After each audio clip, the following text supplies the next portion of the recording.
السلام علیکم ورحمت الله. په تیره ویډیو کې عمومي په سګریټ باندې مې بحث کړی و چې څومره کسان خپل ژوند له لاسه ورکوي.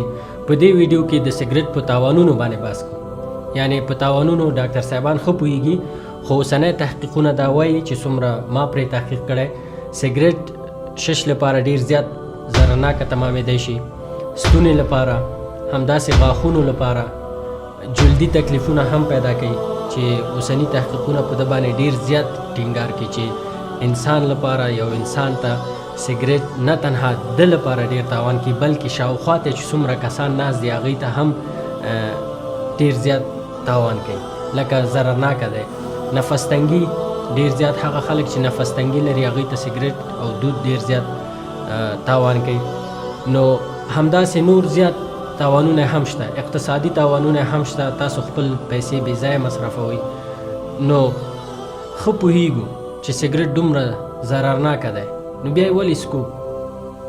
ولې خپل پیسې، خپل وخت، خپله ځواني په سګریټ باندې تباه کوو؟ ځان ته هم تاوان رسو او بل مسلمان ته هم تاوان رسو. په ډیر تاسف سره باید ووایو چې په زمونږ هیواد کې بیا کور کې هم څکي، موټر کې هم څکي، هر ځای کې چې زړه کېږي سګریټ څکي.